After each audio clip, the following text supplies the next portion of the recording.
Think. Hey everybody, I'm Romy.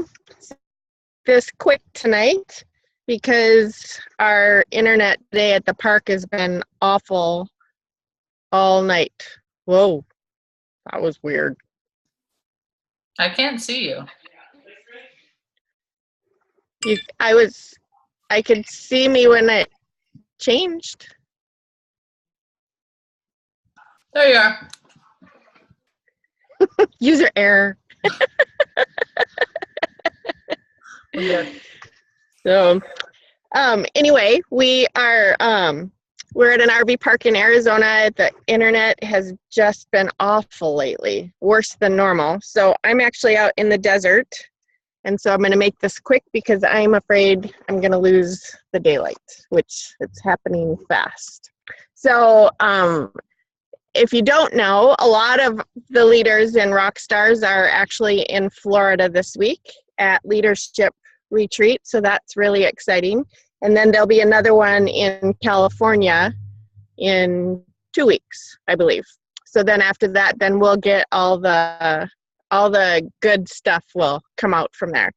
So I found this really cool, oh my goodness, there's bugs.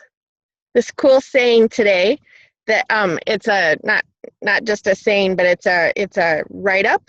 And so I wanted to read that. It was very inspiring for me, and then I thought we could talk about it just a little bit. So it's called Journey, and it's the train. So at birth, we boarded the train and met our parents, and we believe they will always travel by our side. As time goes by, other people will board the train, and they will be significant, i.e. our siblings, friends, children, and even the love of your life. However, at some station, our parents will step down from the train, leaving us on this journey alone. Others will step down over time and leave a permanent vacuum. Some, however, will go so unnoticed that we don't realize they vacated their seats. This train ride will be full of joy, sorrow, fantasy, expectations, hellos, goodbyes, and farewells. Success consists of having a good relationship with all passengers, requiring that we give the best of ourselves. The mystery to everyone is we do not know at which station we ourselves will step down. So we must live in the best way, love, forgive, and offer the best of who we are. It is important to do this because when the time comes for us to step down and leave our seat empty, we should leave behind beautiful memories for those who will continue to travel on the train of life. I thought that was awesome. And I thought it was very thought-provoking as far as how we conduct our business, how we conduct our life, just life in general. And it's the basics of what we talk about quite often. As we're doing our business and leading our team, if we do that in love, then that's the number one thing, and everything falls into place. I've said that over and over again. But one of the things that this made me think of is really who we want to be and who we want other people to know who we are on our journey. And so that's where our authenticity comes into play, really who we are, who we want people to know, what we stand for, what our convictions are, and just really be that person that leaves behind a situation or the people that we're developing a relationship with. All of that will come, the authenticity part will come in. Sorry, I'm distracted. I'm wondering, Kenzie, I see you. You're on the big picture, so I'm just wondering if mine is working. You're on my big picture. What about you guys? Do you see Romy or me? Do you see Romy, Amanda? Yeah, it's just your preview. So we're good? Okay, we're good. Okay, so anyway, I thought we could do a little bit of a discussion as far as, what kind of really as we're starting our business, and it doesn't matter how long we've been doing the business, that we still kind of come into a place of what do I stand for? What do I want people to know what I stand for? What do I want people to know about me and the way that I do life and all of that? Is it real? Are you real in public, or do we have a facade in public and then we're more real in private? What are your guys' thoughts on the idea or the concept of, really kind of making our place in the world of as who we are as us as individuals, as how, what our destiny looks like, and what are we going to leave behind for our kids, and what does our heritage look like when it comes to our life and, our business? Because if we can figure it out in our life personally, then that will flow over into our business. Does anybody have any comments on that? Yeah, Romy, I think that for me, many years ago, because things I went through, I realized I had to be true to myself at all times. So I had to be who I was. I couldn't be one thing in one situation and one thing in another, because I wasn't honoring God if I was doing that. Right. I had to be true to myself. And I found that by being true to myself, people begin to respect that because they saw a consistency in me. And so they know when they hear something, they measure it against who they know I am. If they hear something negative, because they know that consistently what I am. And my father taught me many years ago when he was living, he said, I give you a heritage of a good name, and it's your responsibility to carry that on. And not only that, but because I am a Christian, I carry Christ's name. And so I take that very seriously, and I display that in all areas of my life, not just the business, not just work, not just in home. So I think that's, people see you're genuine when you do that. And so it's just, I agree. Just who I am. But I think it's important. Then you add integrity into your business when you're that way, outside of your business. Right. So they say, and I believe it, I'm sure everybody else does too, but people do business with people that they know, like, and trust. And so when we are that person that's authentic right out of the gate, and people aren't left wondering, what was that? It's easier to break through those barriers when it comes time to having crucial conversations. And it's not necessarily just the crucial conversations about business. It's crucial conversations about life.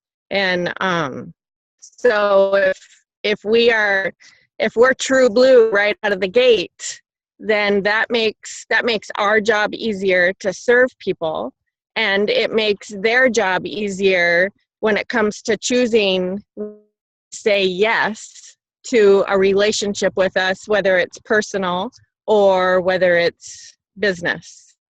So, anybody else? Comments? Hey, Romy, it's Lena. Hi, Lena. Hi.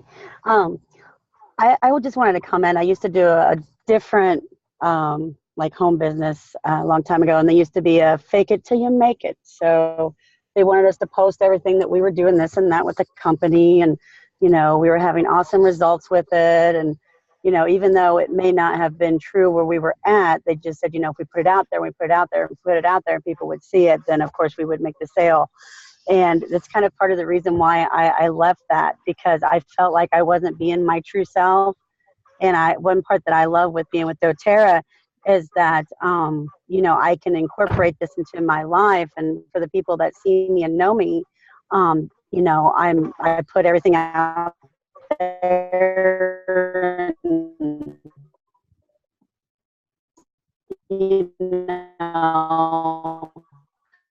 I'm probably more than I'm sure if it's in my life. It just seems like every day I'm learning something new, and I may not know exactly where I'm at right now. Like, I kind of feel like I always find myself, or I find a different part of me each day as I grow and learn.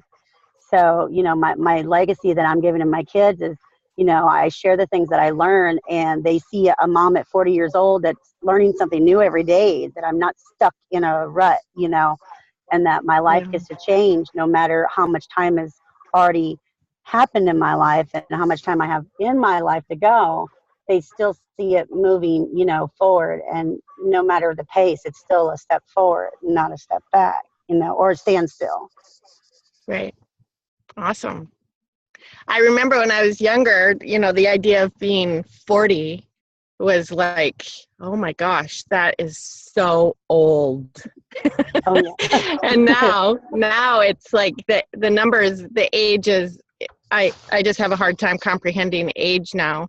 But I do think that it's very inspiring, especially you as a mom, for your kids to be able to see that you are ever changing, because we are always ever changing. We always Right. need to be moving forward. And for our kids to see a strong mom and, a strong woman in general, I think that that's very empowering, especially when you get to a stage, because I think that it's very common to get to a certain age and you start to wonder, okay, so what have I done with my life? Have I made a difference? Am I on the right track?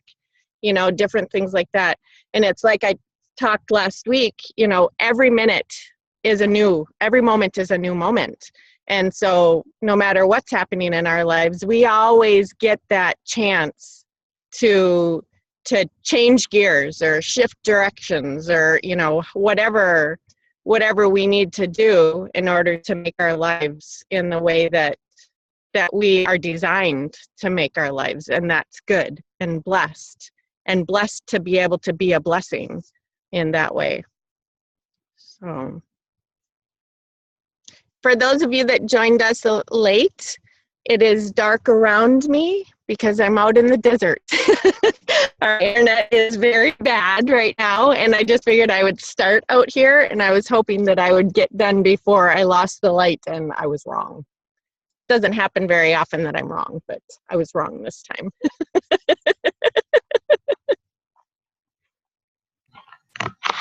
Romy, you are never wrong.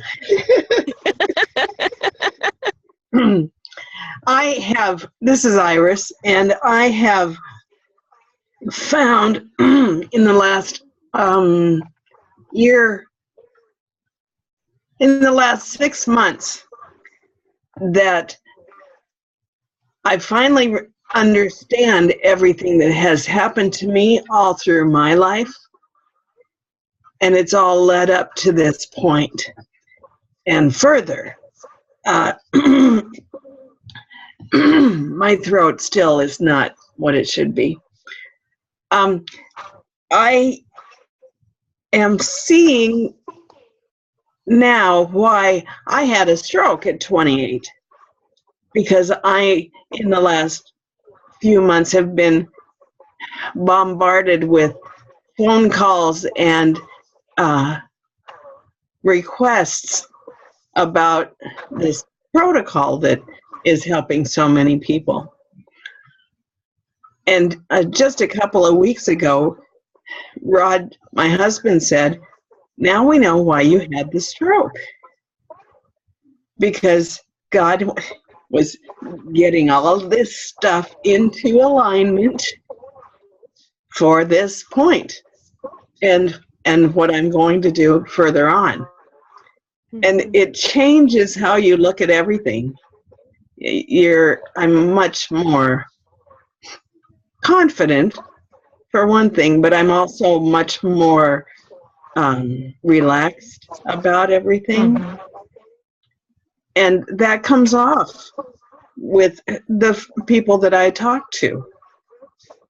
And I would have never thought that I'd finally get to that position where, by golly, I do know what I'm talking about. Mm-hmm. And the other thing is that I've always said, all you need is love. Everything I do stems from that love in the first place. And so that's what I am. Maybe that's why I read a lot, because it's my heart on my sleeve. But yeah, I like where I am right now. And I am 61, so there. Yeah. Spring chicken still. Lots and lots of time. Lots of time. And I think that that is along the lines of the journey as well. I think through our journey, we are creating and we're developing, the person that we are meant to be. I don't think we're ever done creating who we are. But I think that, and I have another little poem that talks about the station and the train, and it's kind of the same concept. And it really is about learning to enjoy the journey. It's not, balls to the walls and, get from one destination to the other. It really is what's happening in between there. When we're traveling, I mean, my favorite part of living on the road is the traveling from one point to the other, and the things that you see and the people that you meet. And when you're aware, and you really are aware on purpose of your surroundings, with the people that come into your life, the environment that you're in, when you're really on purpose about all of that, energetically, all of that just opens us up and gives us even more tools, so to speak, as to how we can help people and be a blessing to other people. And that doesn't mean that in doing that, we are to do all the work. They still have to meet. They still have to meet you halfway in that way. And I think that's where, some people will stay on the journey with us and some people won't. But every person that is on the journey with us is a blessing in one way or another. Every single person, even the people that hurt us, there is, if we are on purpose about looking for the blessing coming out of that, we are going to be, one, we're going to heal faster if we've been hurt. And two, we are just going to be that much better equipped to help someone else that is maybe in a painful situation that they need to be lifted up and out. So, anybody else have anything you want to share on that?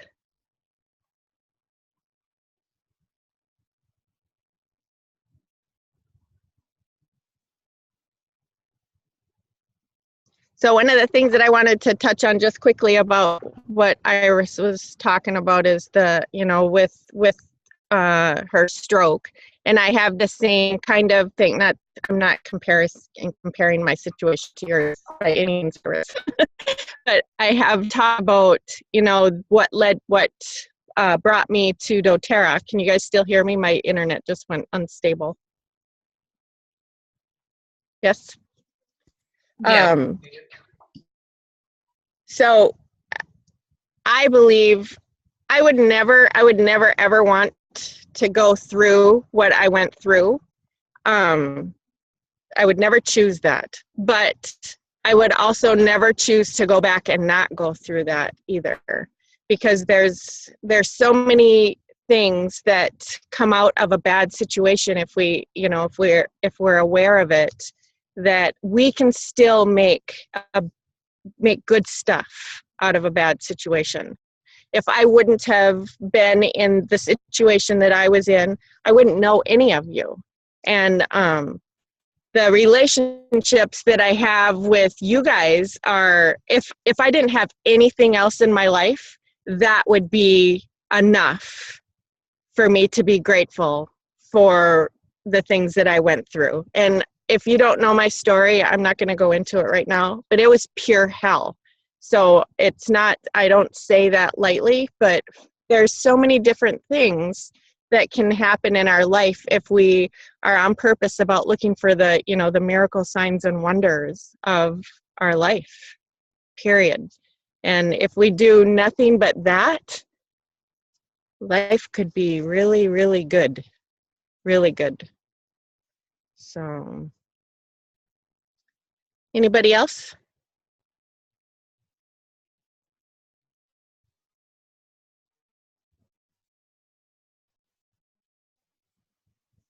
It's probably going to be the shortest sizzle we've had. Did I say there's coyotes out here? And burros with babies. And the burros are very nice normally, but when they feel threatened, those suckers can move really fast. So, Romy, I see a few people that are, I'm pretty sure, in Florida right now. Yeah. that's what I was wondering. Courtney and Amanda and I can't see. Teresa. It's Teresa. There we go. I'm having a hard time seeing. Thanks for joining us, guys. Yeah. That's awesome. We just got home from dinner and thought we'd pop on. Sweet. So I'm watching the pictures of everybody posting at leadership, and it just makes my heart just, I can't tell you what it does to my heart to see all of you guys get together like that, because I mean, spread across the teams, and I think it's a really good example of why the building a community and the relationships amongst the team and, you know, other teams, and but we have an amazing group of people that really love each other. And it really is kind of like when you're sitting in your house and you're watching your kids play and they're getting along, and you know, that's kind of what your heart does when you see everybody get along and, you know, love each other and cheer each other on. You guys are just awesome. So, and I appreciate all of you, always I appreciate you guys, but I just love the community that everyone has created. You're pretty awesome.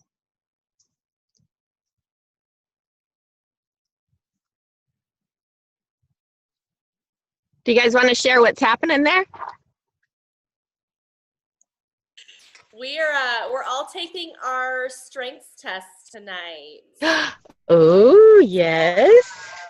Yeah, so we got kind of the initial introduction into it this morning or this afternoon, and then we're going further into it tomorrow. So, and you know, a lot of today Cool. is the reminders of all the really great things that doTERRA is doing, and really getting that reaffirmation of what the foundation and culture of doTERRA is, which is so important to what we do, because we're not just selling oils, we are dealers of hope. And just like realigning yourself with that purpose, that's why I love going to convention and leadership and things like that, because it's reconfirming what you already know and why you love this company versus anything else that we could be doing with our time. Awesome. I think that's one of the things that helped me when I first started. It was my first, hi Jen, my first convention, my first leadership retreat. It was, it really was just that confirmation that I was in the right place. Because until you get into a group like that, you know, you can go to classes and team meetings and stuff like that. But until you go to a corporate event like that, you don't really get the full gist of everything until you step into that room and you've got that energy of, you know, everybody that just loves what they're doing. You get the whole gist of, you know, what the owners are, and I see a baby dancing. You just get the integrity of the company. And I mean, when I worked for 10 years and at my last job, and really even though we had our homeless ministry, I really just felt like there was something missing. I just wanted to be part of something that would make a difference. And I just couldn't find that. And when I went to my first convention, that was when everything just kind of clicked. It's like, yes, I finally am where I'm supposed to be. I'm finally doing something that makes a difference, and I get to get paid for it. I get to be able to make an income, have free time, and really be able to serve people full time. That was my dream. And so that just helps to solidify a lot of things for people. So I'm glad you guys are there. And I'm glad you popped on.